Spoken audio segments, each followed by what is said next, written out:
で、まずね、行って、三菱の重工業のね、ドック行ったんですよ。ここら純粋なドック。陸の上。だから動くもしない、何もないんですが、そこへ行ってね、飛行甲板って上がったんですよ。ペックボックの歩くと、あれ白のコンクリートですから、その下に鉄板があってるわけですね。仮にこの先どうするのかと、まず風に、このペックボックをね、歩くと、飛行機そこから飛ぶってんですから、飛ばってんですから、まずこれ一つ驚いた。二つ目は小さいこと。陸上の線路違って上だから、全体が見えるんですよ。全体が見える。ちょっと離れるとね、離れて道路の方に行くと、ほとんど斜めに全体が見える。本当に漁船みたいなもんですよ。本当に小さかったね。で、これでは戦争に行けないなとは思いましたね。誰も不信感なんて言わなかったね。それで、あそこに爆弾落ちる前に、もう私はさっさと帰りましたけどね。その笠に下そう朝行って夕方帰るのね。船で港の反対側に着いて、そこから宿舎まで帰る間にね、海岸にダーッと倉庫があるの。火山の倉庫。こっち側は国道なんですよ。船が見えないように作ってる船が見えないように倉庫を作ってるんですね。なんか長崎にはいっぱい外国人がいるんだと。あそこで写真撮られたら困るから倉庫にしたって。ずーっと倉庫ですから。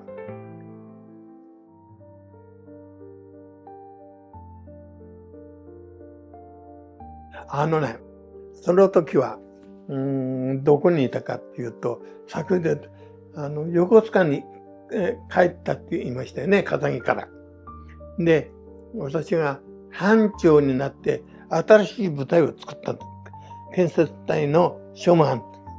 それでね、まっすぐに横須賀から愛知に行かないで、部隊建設をどこでやったかっていうと、戸塚でやったんですよ。横浜の。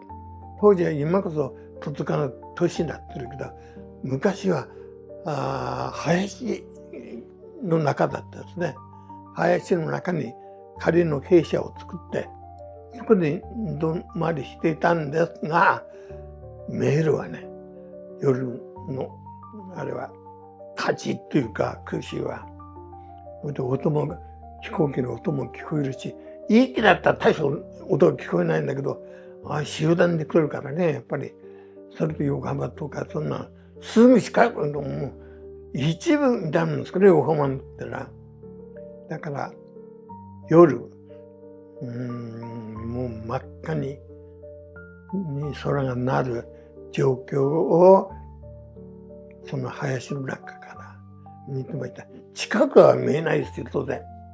ただ、夜が空の雲真っ赤になる状況は見てましたね。雨の厳しさは。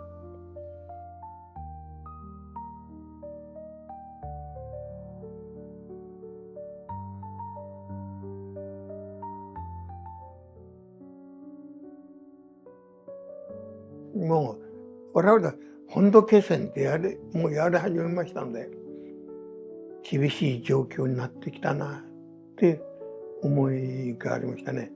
特に戸塚っていうのは海軍と言いながらも何もないんだもん。林の中に兵舎作って、そこで軍隊とは関係ないような部隊を編成したんですね。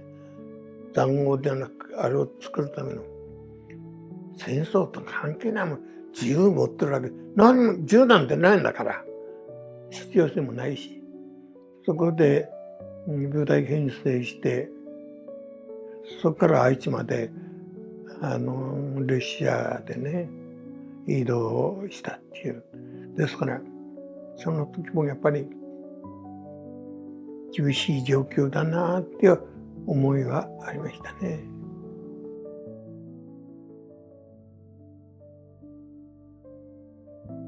いや、それがわからない。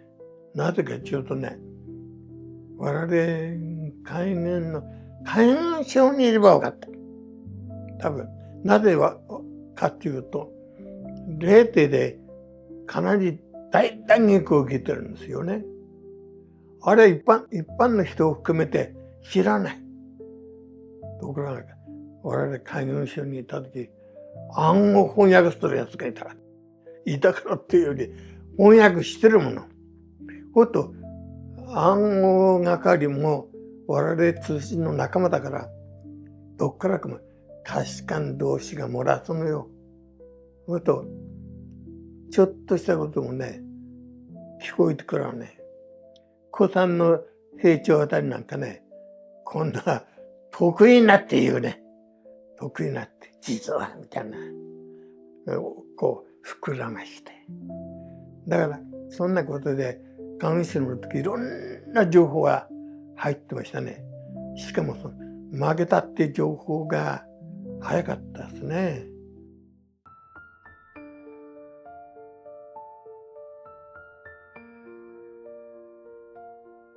ただ、押村区は、やっぱり大和正信にしろ、信濃にしろ、溶接の技術が遅れてたことでしょうね。当然信濃にも溶接機械はいっぱい入ったんですよ。だけどね、厚いのができなかったんですよ。もうやっぱり薄い鉄板をね、ところが信濃の外壁にしろ何しろ厚いですもの。こんな厚いやつですからね。それを溶接だとこうつなぎますよね。それに対してこうつなぐわけだからね。それで船が沈むとき、それで怪我してる。赤い腹が出ました。滑って降りてくるとね、私みたいに飛び込んだのはいいです。ところが、滑った連中はここを、別にこういうやつの角を取るわけじゃないから、もう角のまんまだから、腕の骨が見えた。ですから、そういう人たちは三越島に行かないで、そのまま海軍病院に行ったという感じですね。新型爆弾が広島で落とされた。関係のない向こうの人を